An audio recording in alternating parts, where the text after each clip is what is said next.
నమస్తే. Welcome to listen TV. ప్రస్తుతం మనతో పాటు మోతీలాల్ ఉన్నారు. మనందరికి తెలిసిందే మోతీలాల్ అనే పేరు మనం కొత్తగా పరిచయం చేయాల్సిన పని లేదు. ఎందుకంటే ఆయన దగ్గరగా 9 రోజులు ఆమరణ నిరాహార దీక్ష చేశారు. మెయిన్‌లీ స్టూడెంట్స్‌కి సంబంధించి ఉద్యోగాలు భర్తీ చేయాలని చెప్పి ఏదైతే ప్రభుత్వం హామీలు ఇచ్చిందో, ఆ హామీలు నిలబెట్టుకోవడం కోసం ఇవంతా కూడా చేయడం జరిగింది. తర్వాత దీక్ష విరమించుకున్న తర్వాత ఢిల్లీ ఎళ్లి ఆడ కూడా ధర్నా చేపట్టడం జరిగింది. ప్రస్తుతం నెక్స్ట్ కార్యాచరణ ఏంటి? అలాగే అతని మీద కూడా కొన్ని ఏదైతే రూమర్స్ వస్తున్నాయో ఇవన్నీ కూడా తెలుసుకునే ప్రయత్నం చేద్దాం. నమస్తే. నమస్తే అన్న. ఫస్ట్ బేసిక్‌గా మీరు స్టార్ట్ చేయడానికి గల కారణం ఏంటి? నిరాహార దీక్ష ఎందుకు స్టార్ట్ చేసిర్రు? ఎందుకు బంద్ చేసిర్రు? అసలు దీనికి కారణం ఏంటి? ఓకే అన్న, ముందుగా లెజెండ్ టీవీ ఛానల్ వాళ్ళకి నేను ధన్యవాదాలు తెలుపుకుంటున్నా. నిరుద్యోగ సమస్యల మీద మీరు ఫస్ట్ నుంచి డే 1 నుంచి సపోర్ట్ చేస్తున్నందుకు కృతజ్ఞతలు తెలుపుకుంటున్నా. నేను ఎందుకు ఆమరణ నిరాహార దీక్ష చేయడానికి ఆ యొక్క సిచ్యువేషన్ ఎందుకు ఏర్పడింది అంటే, 1969 నుంచి విద్యార్థి రాష్ట్రం కోసం కొట్లాడినారు. తెలంగాణ వచ్చింది. తెలంగాణ పోయిన తర్వాత అంటే ఆంధ్రలో పోతే ఉద్యోగాలు వస్తాయన్నారు. తెలంగాణ వచ్చింది. వచ్చిన 10 సంవత్సరాల్లో కూడా ప్రభుత్వం అనేది ఒక నిరుద్యోగుల విషయంలో విఫలమైందని చెప్పేసి మేమందరం రోడ్ల మీద వచ్చినాం. మేము ప్రచారం చేసినాం. మేము వీళ్ళకు ప్రభుత్వం మారితే గవర్నమెంట్ వస్తాయని చెప్పేసి అట్లీస్ట్ ఇచ్చినటువంటి నోటిఫికేషన్ చక్కగా నిర్వహించకుండా, అంటే మేమేం ఎక్స్పెక్ట్ చేసినామంటే, గవర్నమెంట్ మారితే ఒకటి ఉన్న ఉద్యోగాలు ఏవైతే ఉన్నాయో వాటిని క్లియర్ కట్ గా నీట్ గా స్టెప్ బై స్టెప్ చేసుకుంటే పోతుంది, నిరుద్యోగులకు న్యాయం జరుగుతుంది అని చెప్పేసి మేము అనుకున్నాం, ఆశించినాం. పోస్టులు పెంచరా ఈ ఉద్యమం ఇవన్నీ అవన్నీ అప్పుడు డిస్కషన్ లేవు. సో ఇంకొకటి ఏంటంటే అన్న, ఈ 12 సంవత్సరాల నుంచి ఈ నిరుద్యోగులు అక్యుములేట్ అయిపోతున్నారు, పెరుగుతా ఉన్నారు రోజు రోజు. ఇటు సైడ్ నోటిఫికేషన్స్ లేవు, గ్రాడ్యుయేట్స్ ఉంటారు, ప్రిపేర్ అయ్యేటోళ్ళు పెరుగుతా ఉన్నారు. మనం అనుకోవచ్చు మరి తెలంగాణలో అంటే నిరుద్యోగులు మనం ఎంతమందికి మనం న్యాయం చేయగలుగుతామని చెప్పేసి కూడా మనం అనుకోవచ్చు. అది వాస్తవం, నేను ఒప్పుకుంటా. నేను రాబోయే రోజుల్లో ఇప్పటి నుంచి ప్రిపేర్ అయ్యేటోళ్ళ విద్యార్థుల గురించి నేను మాట్లాడలేదు, కానీ ఇప్పుడు దాకా ప్రిపేర్ అయిన వాళ్ళు ఇన్ని వేల మంది, ఇన్ని లక్షల మంది, 34 లక్షల మంది రీచ్ అయినారు. ప్రభుత్వం మారి మాకు ఉద్యోగాలు వస్తాయని చెప్పేసి మేము నడుము బిగించి మేము ప్రచారం చేసినాం. ఒక ప్రభుత్వాన్ని కూలగొట్టినాం, ఇంకో ప్రభుత్వాన్ని నిలబెట్టినాం. రైట్. మరి నిలబెట్టిన తర్వాత ప్రభుత్వం మాకు ఇచ్చినటువంటి హామీలు ఏంది, మేనిఫెస్టో పెట్టింది ఏంది? వచ్చిన ఫస్ట్ నెలలోనే 25,000 డిఎస్సి, మెగా డిఎస్సి ఇస్తామన్నారు. దాని తర్వాత ఇదే అసెంబ్లీ సాక్షిగా మనకు బట్టి విక్రమార్క గారు 1 స్టాండర్డ్ చేస్తాను గ్రూప్ 1. దాని తర్వాత రేవంత్ రెడ్డి గారు సోమాజిగూడ ప్రెస్ క్లబ్ లో గ్రూప్ 2 2,000 పోస్టులు, గ్రూప్ 3 3,000 పోస్టులు చేస్తారు, డిఎస్సి చేస్తా అన్నారు. 2 లక్షల ఉద్యోగాలు అన్నారు కదా. అవును. ఈ రోజు 8 నెల. మరి ఇప్పుడు దాకా కనీసం ఎన్ని ఇవ్వాలి సార్? అవును, ఖచ్చితంగా సగానికి పైన ఇవ్వాలి. ఒక్క పోస్ట్ కూడా ఇవ్వాలి. కానీ సార్ ఒక డిఎస్సి ఒకటి 6,000 ఇచ్చినారు, గ్రూప్ 1 ఒకటి 60 పోస్టులు పెంచినారు. 6,060 పోస్టులు మాత్రమే పెంచినారు. అంటే 6,060 పోస్టులకు మాత్రమే నోటిఫికేషన్ ఇచ్చినారు. అప్పుడు నెల అయిపోయింది, 2 నెలలు అయిపోయింది. మేము నెల కాకముందలే మాట్లాడితే మా తప్పు, నెల అయిన తర్వాత 2 నెలలకే మాట్లాడితే మా తప్పు. ఎమ్మెల్సీ ఎలక్షన్స్ పోయినాయి, ఎంపీ ఎలక్షన్స్ పోయినాయి, ఎలక్షన్స్ కూడా అయిపోయినాయి. పిల్లలు పోయి, నిరుద్యోగులు పోయి రిప్రజెంటేషన్ ఇచ్చినారు. నేను ఎక్కడైనా మాట్లాడినా? ఆ ధర్నా మొత్తం 2,000 మందితో ధర్నాలు చేసినారు పోస్టులు చేయాలని చెప్పేసి. నేను ఎక్కడ మాట్లాడినా? దాని తర్వాత అశోక్ సార్ గారు గ్రూప్ 2 2,000, గ్రూప్ 3 3,000 పోస్టులు చేయాలన్నారు. అక్కడేమైనా మాట్లాడినా? అక్కడ వచ్చి ప్రభుత్వం వచ్చి నిమ్మరసం ఇచ్చింది, కానీ ఏ అజూరెన్స్ ఇచ్చింది ఏం లేదు. అది అయిన తర్వాత కూడా నేను ఏం చేయగలను? 1969 నుంచి కొట్లాడడం వాళ్ళ కంటే పెద్ద ఉద్యమం నేను ఏం చేయగలను సార్? తెలంగాణ మూమెంట్, తెలంగాణ కోసం, రాష్ట్రం రావడం కోసం మొత్తం నడుము బిగించిందే విద్యార్థి. అవును. తెలంగాణ వచ్చిన తర్వాత నీళ్లు వచ్చినాయి, నిధులు వచ్చినాయి, కరెంట్ వచ్చింది, మరి ఉద్యోగాలు రాలేదు. మరి ఎవరైతే అందరి కోసం కొట్లాడినారో వాళ్ళకే అస్తిత్వం కోల్పోయినప్పుడు, వాళ్ళకే న్యాయం జరగనప్పుడు ఇంకా మరి దేనికి తెలంగాణ? ఎందుకు మేము ఆంధ్రతో కూడా పెట్టుకున్నాం? ఎందుకు నాలుగు ముల్కీస్ అనే ఉద్యమాలు చేసినాము? కాబట్టి ఇది ఖచ్చితంగా వీళ్ళకి న్యాయం జరిగితేనే తెలంగాణకు న్యాయం జరిగినట్టు. తెలంగాణ ఇప్పుడు 28 రాష్ట్రాల్లో ఏ గవర్నమెంట్ కూడా మీకు ఉద్యోగాలే ఇస్తామని చెప్పి గవర్నమెంట్ లో వచ్చిన ప్రభుత్వం ఏది లేదు ఇప్పుడు, ఏ పార్టీ అయినా కానీ. మరి తెలంగాణ అట్లా కాదు కదా సార్. అవును. ఇక పరిస్థితి వేరు కదా. అవును. తెలంగాణ నేపథ్యం వేరు, ప్రభుత్వం వచ్చిన నేపథ్యం వేరు. అవును. మరి నేపథ్యం వచ్చిన ఇప్పుడు ఈ వేరు ఉన్నప్పుడు మరి వీళ్ళకి న్యాయం జరగాల్సిందిగా. మరి జరగట్లేదు. పిల్లలు పోయి అడిగితే మీరు టైం పాస్ ముచ్చట్లు, కాళ్ళలో పడ్డా కూడా వాళ్ళ కనికరం లేకుండా వాళ్ళు ఏదో పెద్ద రాజసింహాసనంలో కూర్చున్నట్టు, ఇవన్నీ బాధను కలిగించేటువంటి అంశాలు అయినాయి మాకు. ఇది ఇట్లా కాదని చెప్పేసి నేను ఆమరణ నిరాహార దీక్షకు, అరే ఎవరు ఇంకెన్ని సంవత్సరాలు వీళ్ళ మీద రాజకీయం చేస్తారు? ఇది ఒక సామాజిక సమస్య కదా. అని చెప్పేసి నేను స్టార్ట్ అయినప్పుడు నేను చేసినప్పుడు నాకు వచ్చినటువంటి ప్రతి ఒక్క మద్దతుదారులకు కూడా నేను చెప్పింది కూడా ఒకటే. ఈటల రాజేంద్ర అన్న గారికి కావచ్చు, హరీష్ రావు గారికి కావచ్చు, ప్రవీణ్ కుమార్ సార్ గారు కావచ్చు, వీళ్ళందరి గురించి నేను ఒకటే చెప్తున్నా. ఇటు సైడ్ రాణి రుద్రమారెడ్డి గారు కావచ్చు, సార్ ఇప్పుడు దాకా దీన్ని రాజకీయం చేసింది చాలు. అది ఈ పార్టీ ఆ పార్టీ అని కాదు. ఇది ఒక సామాజిక సమస్య. నా శక్తి కంటే మీ శక్తి పెద్దది. మీరు పార్టీ ఒక వ్యవస్థలో ఉన్నారు, అన్ని పార్టీలు మీరందరూ కలిసి మా యొక్క రాజకీయ సమస్యని సామాజిక సమస్యగా తీసుకొని దీన్ని పరిష్కార దిశగా మీరు అడుగులు వేయండి. మీరు ఒక ఐక్య కార్యాచరణను లేదంటే ఒక కార్యాచరణ ప్రకటించి మాకు న్యాయం చేయండి సార్ అని చెప్పినాడు ఆ బెడ్ మీద ఉన్నప్పుడు. రోజు రోజు 1కి 10 సార్లు రక్తం తీస్తే 9 రోజుల వరకు నేను కూడా భరించడానికి నాకు ఎంత నరకయాతన ఉంటుంది సార్. 8వ రోజు నాకు సైలెన్స్ ఆగిపోయింది. ఫోన్లు తీసుకుపోయినారు, సైకలాజికల్ నన్ను దెబ్బ కొట్టినారు. ఎవరు వస్తున్నారు రావట్లేదు. ఇప్పుడు ఆ రోజు అప్పటికే ఉన్న లీడర్లు అందరూ వచ్చినారు, కలిసినారు. ఇంకా పెద్దగా లీడర్ వచ్చి కలిసి చేసేది కూడా అక్కడ పరిస్థితులు ఏం లేదు. దాని తర్వాత ఆ రోజు నాకు ఫోన్ లేదు, నేను ఒక్కడనే మూగ మనిషిలా పడుకున్నా. ఎవరు లేరు నా దగ్గర. చుట్టుపక్కల పోలీసులు తప్పితే ఇంకెవరు లేరు. మాట్లాడేటోడు లేడు, వచ్చేటోడు లేడు. నేను ఎవరు నేను అట్లా చేసుకుంటా పోతా చచ్చిపోతా ఉంటప్పుడు ఎవరికేం ఫరక పడతా సార్. కానీ అంటే ఒకటి అంటే మోతీలాల్ 9 రోజులు ఆమరణ నిరాదీక్ష చూసుకుంటే గ్రాఫ్ మోతీలాల్ దగ్గర నుంచే పెరిగింది. యాక్చువల్ నిరుద్యోగ సమస్య అనేది కొంచెం స్టేట్ వైడ్ గానీ పక్క స్టేట్ కూడా పాకిందంటే అప్పుడే. మరి అలా పెరిగిన గ్రాఫ్ తర్వాత మీరు నిరాహార దీక్ష విరమించుకున్న తర్వాత మోతీలాల్ అనేటువంటి పక్కన పెట్టిరు అనేది కొంత చర్చ ఉంది. దీనికి మీరు యాక్సెప్ట్ చేస్తారా లేకపోతే ఏంటి సార్? నేను ఒకటే చెప్తా సార్. నేను నిరుద్యోగుల సమస్యలు నేను పలానా మోతీలాలో పలానా ఇంకోరో లీడ్ చేయాలి, లేదంటే వాళ్ళ సమక్షంలోనే అది సమస్య పరిష్కారం కావాలని నేను దీంట్లో లీస్ట్ ఎక్స్పెక్టేషన్స్. అది వీళ్ళకి అన్యాయం జరుగుతుంది, రాజకీయం చేస్తున్నారు, దీన్ని ఎవరో చిత్తశుద్ధిగా ప్రయత్నం చేయాలన్నారు. దాని మీదనే నేను ప్రయత్నం చేసిన. మరి నాకు ఫేమే కావాలి, నేమే కావాలంటే నాకు 5వ రోజు 6వ రోజు అయిపోయింది. మరి అప్పుడే లేచి రావచ్చు కదా సార్. నేను చేయలేదు కదా. 9వ రోజు వరకు ఎందుకు చేసిన? 9వ రోజు నా సెరాటిన్ లెవెల్స్ పెరిగిపోయినాయి. నా దగ్గర ఫోన్ తీసుకుపోయినారు. ఫోన్ ఉన్నా నేను ఎవరైనా కలిసి ఎవరైనా మాట్లాడి అక్కడ అడిగింది కూడా ఏంటంటే, నాకు ఇప్పటి వరకు ఎవరైతే మధ్యదారులు అన్ని పార్టీల నాయకులు ఎవరైతే ఉన్నారో వాళ్ళందరూ నాకు రావాలి. అది చేయలే ప్రభుత్వం. నా హెల్త్ బులెటిన్ మొత్తం బయట రిలీజ్ చేయండి అది చెప్పిన, అది చేయలే. పోలీస్ వ్యవస్థను నాకు ఫోన్ తీసుకొచ్చి నా ఫోన్ తీసుకోవడానికి వాళ్ళు ఎవరండి ఫోన్ తీసుకుని నేను ఎవరితో ఒపీనియన్ తీసుకుందామన్న పరిస్థితి కూడా లేదు. నేను నిరుద్యోగుల మొత్తం మాట్లాడలేని పరిస్థితి, ఇటు ఉద్యమకారులతో నాకు సంఘీభావం తెలిపినట్టు వాళ్ళతో మాట్లాడే పరిస్థితి లేదు. నాకు అన్ని రకాలుగా నన్ను బ్లాక్ చేసినారు. మరి నేనేం చేయాలి?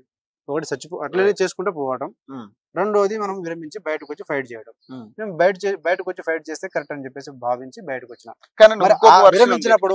విరమించినప్పుడు నన్ను ఏమన్నారంటే, కాంగ్రెస్ ప్రభుత్వం వచ్చి ₹1 వచ్చింది, ఒక గ్రూప్ 1 పోస్ట్ అన్నారు. ఓకే కదా. మరి కాంగ్రెస్ ప్రభుత్వం ఏమో అక్కడ అయిపోయిందా? మరి దాని తర్వాత నేను మళ్ళీ ఉద్యమం చేసినప్పుడు టీఆర్ఎస్ పార్టీ నా వెనకాల పైసలు ఇచ్చి చేస్తా అంటున్నారు. ఇచ్చేసినారు. మోతీలాల్ని ఢిల్లీ వరకు పైసలు పెట్టి టీఆర్ఎస్ పార్టీ వాళ్ళు నడిపిస్తున్నారు అని అంటున్నారు.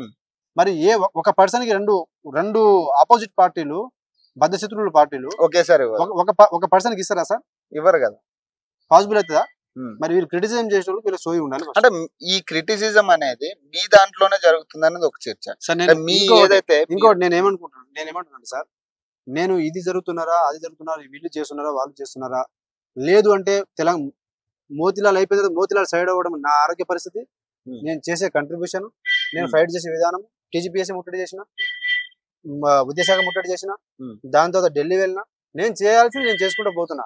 అట్ ద సేమ్ టైం కొందరు రిప్రజెంటేషన్ ఇచ్చే వాళ్ళు ఇస్తూనే ఉన్నారు, కలుస్తూనే ఉన్నారు, కోర్టులో కేసెస్ వేస్తూనే ఉన్నారు. రకరకాల మార్గాల్లో అల్టిమేట్ గా నిరుద్యోగుల సమస్యల మీద ఫైట్ చేస్తున్నాం సార్. విద్యాశాఖ ముట్టడి విద్యాశాఖ ముట్టడి గాని, టీజీపీఎస్సీ ముట్టడి గాని, ఈ 2 చోట్లకి మేము మోతీలాల్ని పిలవలేదు, మోతీలాలే వచ్చిండు, అసలు అతనికి సంబంధం లేకుండా ఇందులో ఇన్వాల్వ్ అవుతున్నాడు అనేది 2 పాయింట్లు రన్ అవుతున్నాయి ఇక్కడ. మరి దీని మీద ఏం చెప్తారు? మిమ్మల్ని పిలవకుండానే మీరు వచ్చిరంట రెండిట్లకి. ఇప్పుడు పిలవకుండానే అంటే నన్ను ఎవరైనా బొట్టు పెట్టి పిలవాలా సార్? అలాగా సార్. ఇప్పుడు ఉద్యమాలు అంటే ఎవరు పిలిపించినారు, ఎవరు పిలిపిస్తే నేను ఎవరికి పోలేదు చెప్పండి. అదే మరి మీ దాంట్లోనే మాట్లాడు. నిరుద్యోగులు ఇప్పుడు ఆ పిలుపు అనేది ఎక్కడి నుంచి వచ్చింది, ఎవరు ఇచ్చినారు? స్టూడెంట్సే. మరి స్టూడెంట్ ఇచ్చినప్పుడు స్టూడెంట్ల కోసం నేను ఇన్ని రోజులు చేసినప్పుడు మరి వాళ్ళని బొట్టు పెట్టి పిలవాలా, మోతీలాల్ వచ్చి చేయమని చెప్పేసి? నేను అశోక్ నగర్ చిక్కడపల్లి లైబ్రరీలో పోయి విరమించిన తర్వాత వాళ్ళకి పోయి చెప్పొచ్చింది నేను కదా, మాట్లాడుతుంది. మీరు ఆ రోజు ఉన్నారు, మాట్లాడిన తర్వాత మీరు ఏ ప్రోగ్రామ్ కైనా నేను రెడీ. నేను నిలబెట్టమని నా బాధ్యత. సార్ ఇది నిరుద్యోగుల మూవ్మెంట్ అనేది ఒకరు నువ్వు రాకూడదని, నీకు ప్యాషన్, నీకు న్యాయం జరగాలని చెప్పేసి ఏదో అది నువ్వు ప్రయత్నం ఓపిక ఉంటే చేస్తావు, లేదంటే చేయలేదు. అంటే మీ దీక్షకి సంబంధించి ఇంకొక వర్షన్ వచ్చింది ఏంటంటే, ఈ సీతక్క ఒక చోట ఫోన్ చేసి మాట్లాడింది దీంతో, తర్వాత అంతకుముందు ఏదైతే బల్మూరు వెంకట్ గాని వీళ్ళు ఎవరైతే కలిసిర్రో, ఈ కలిసిన తర్వాత కొంత డబ్బు ముట్టడి వచ్చింది, లేదంటే అతనికి ఏదో ఆశ చూపించారు, లేదా ఫ్యామిలీని భయపెట్టారని రకరకాల వార్తలు వచ్చినాయి. మరి ఇది కరెక్టా? మోతిలాల్ ఫ్యామిలీని భయపెట్టేంత నేను ఫస్ట్ డే 1 స్టార్ట్ చేసిన చెప్పిన, నేను చేసేది ఒక ఉద్యమం, నాకు యాగం, ఇది మీకు సంబంధించింది కాదు. మీరు ఎవరు నా ఫ్యామిలీని రోడ్డు మీద తీసుకొస్తా అంటే ఒక్కొక్కడికి మాత్రం మామూలుగా ఉండదు. నా ఫ్యామిలీ సంబంధం లేదు వీళ్ళకి. నా ఫ్యామిలీ జోలి వరకు వీళ్ళు, నా పర్సనల్ లైఫ్ లో వీళ్ళకి అనవసరం. నేను చేస్తున్న ఉద్యమం నా ఓపిక ఉన్నంత చేస్తా, ఓపిక లేకపోతే మూసుకొని కూర్చుంటా, అంతే, అంతవరకే. నా ఫ్యామిలీని తీసుకొచ్చి వాళ్ళని వీళ్ళని ఫ్యామిలీ వరకు మాట్లాడద్దు. నేను మళ్ళీ చెప్తున్నా, ఎందుకంటే నేను అంత గుట్టుగా నా పని నేను చేసుకుంటూ, నా ప్రయత్నం నేను చేసుకుంటూ పోతున్నా. సో నేను పోతున్నప్పుడు సార్ నేనేమంటున్నా అంటే, ఇక్కడ జరిగిన మూమెంట్ ఏమైనా కూడా నన్ను ఇప్పుడు సీతక్క గారు నాకు ఫోన్ చేసినారు కరెక్టే. చేసినప్పుడు మరి ఆమె ఏ కన్క్లూజన్ తో నా దగ్గర వస్తున్నారు? ఆమె వస్తున్నారంటే నేను విరమించాలి కదా. మరి ఆమె ఏ హామీలతో నా దగ్గర వస్తున్నారు అంటున్నా. ఆమె హామీలే క్లారిటీ లేనప్పుడు మీరు రావద్దు మేడం, నేనే చెప్పిన. దేనికి వస్తారు మీరు? కానీ బయట చర్చ మాత్రం ఆమె మిమ్మల్ని ఏదో ఆశ చూపించింది, ఇంకో విషయం కూడా చెప్తాను మీకు. ఇప్పుడు బల్మూరు వెంకట గారు వచ్చినప్పుడు నేను ఇప్పుడు ఇంతకుముందు అశోక్ సార్ గారిని మీరు విరమింపజేసినారు. ఏం చెప్పినారు మీరు? బయటకి ఎవరైనా చెప్పినారా? లేదు కదా. ఇప్పుడు నా దగ్గర వచ్చినారు, ఇప్పుడు నన్ను కూడా అట్లా చేస్తారు. నేనేమంటున్నా అంటే, నా దగ్గర మీరు ఏదైతే పాజిటివ్ ఉన్నారో వాటిని జీవోతో రండి, లేదంటే వెబ్ నోట్ తో రండి. ఒక నోట్ అయితే కావాలి మీకు. అది రాకపోతే నేను వచ్చి విరమించి నేను మళ్ళీ వచ్చి చేస్తా అంటే కరెక్ట్ కదా సార్? అది ఒప్పుకోరు కదా ఎవరు. కాబట్టి మీరు ఏ స్టాండ్ తో వచ్చినారో మీకు క్లారిటీ లేదు.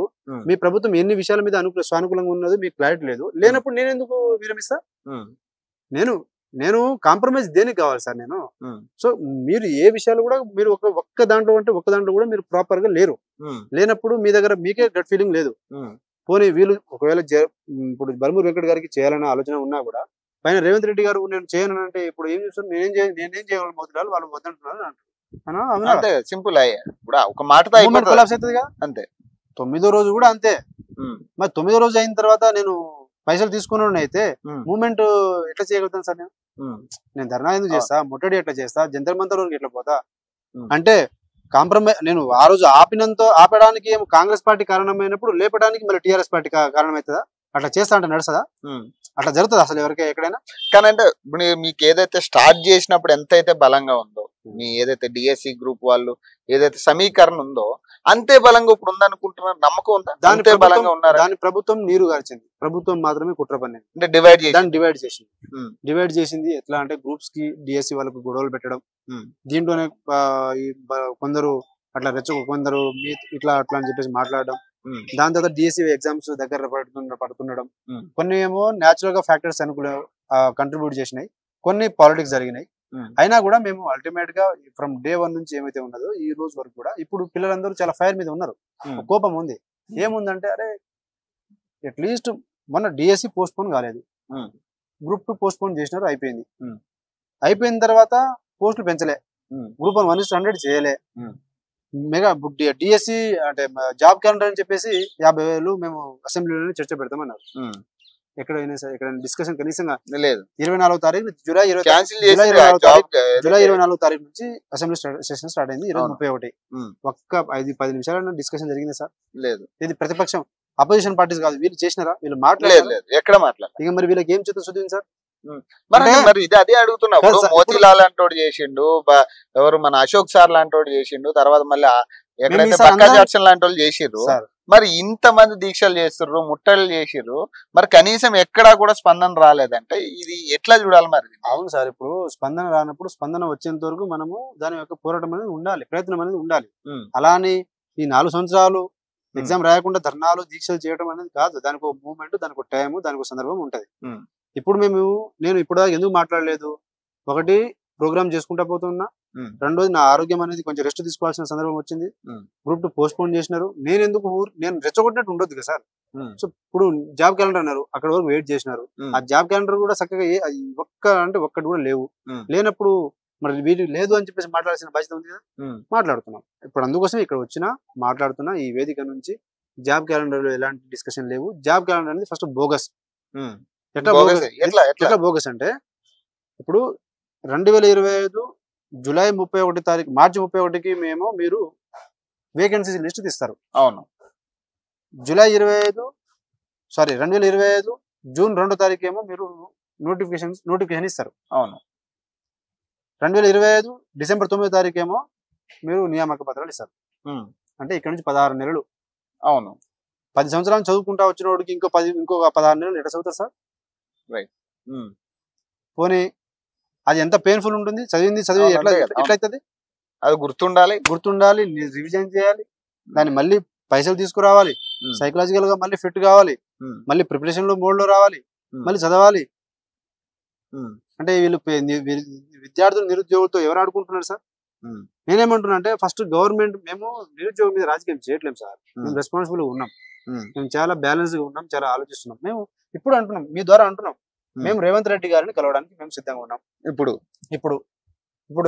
మేము కలవడానికి సిద్ధంగా ఉన్నాం, మేము కలవాలనుకుంటున్నాం. ఆయన నిరుద్యోగులు నిజంగా విలువ ఇచ్చే వాళ్ళైతే మమ్మల్ని కలిసి మాతో మాట్లాడండి. మేము ఒకటే చెప్పదలుచుకున్నాం, మీరు మా గతం ఇప్పుడు దాకా మా వెనకాల ఏది ఉన్నారో అది ఉన్నారో మీరు ఏం మైండ్ లో అవన్నీ పెట్టుకొని మీరు మాతో మా కామెంట్లు చేసినారు. అవును. మేము మీ దగ్గర వచ్చి మా దగ్గర ఏం లేదు, మాకు ఎలాంటి ఇంటెన్షన్ లేదు, మేము మీతో కూర్చుందాం, మేము మీతో మాట్లాడాలి, మా యొక్క బాధ మా యొక్క సమస్యలు ఏందని చెప్తాం. చెప్పిన తర్వాత కూడా ప్రభుత్వం ఉన్న విషయాలు మేము చెప్తాం. ఎందుకు మేము దీని గురించి ఇప్పుడు ఈ 30,000 గురించి ఎందుకు కొట్లాడుతున్నాం, ఎందుకు దీన్ని స్ట్రెస్ చేస్తున్నాం అంటే ఈ 12 సంవత్సరాలు అక్యుములేట్ అయిన వాళ్ళు ఉన్నారు. మీరు ఈ 2 లక్షల ఉద్యోగాలు, ఈ రుణమాఫీ ఇవి కావు సార్. వీటి మీద మీరు ఫోకస్ చేయండి, దీని మీద మీరు సొల్యూషన్ తీసుకురండి. తీసుకొస్తే మాత్రం మేమే పాలాభిషేకం చేస్తాం, ఇంకో 30 సంవత్సరాలు మేమే గెలిపిస్తాం. కానీ ఇప్పుడు ఒకవేళ మాకు ప్రభుత్వం అపాయింట్మెంట్ ఇవ్వకపోతే కలవకున్నా మేము ఎందుకు అంటున్నామంటే సునామీ సృష్టించే ముందు, సునామీ వచ్చే ముందల హెచ్చరిక అనేది చాలా అవసరం. ఇప్పుడు మేము ప్రభుత్వానికి విన్నవించుకుంటున్నాం. విన్నవించుకునే రూపంలో హెచ్చరిక, చిన్నపాటి హెచ్చరిక కూడా కాదు, విన్నవించుకుంటున్నాం. మీరు రాజకీయంగా మొత్తం కొలాప్స్ అయ్యే సిచ్యువేషన్ వచ్చింది, మీరు ఇది చేయకండి, ఇప్పుడైనా కళ్ళు తెరవండి, మేము మీతో మాట్లాడడానికి వచ్చినాం, ఆలోచన చేయండి, మీరు మా పెద్దన్న లాంటి వాళ్ళు, ఆలోచన చేయండి, దీని సానుకూలంగా స్పందించడానికి ఆలోచన చేయండి అని చెప్పి చెప్తాం.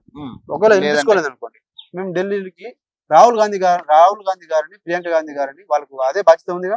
అవును. వాళ్ళని కలవడానికి 10,000 మందితో మేము పోయి కలిసి మా బాధను చెప్పుకొని వస్తాం. అప్పుడు కూడా రియాక్ట్ కాకపోతే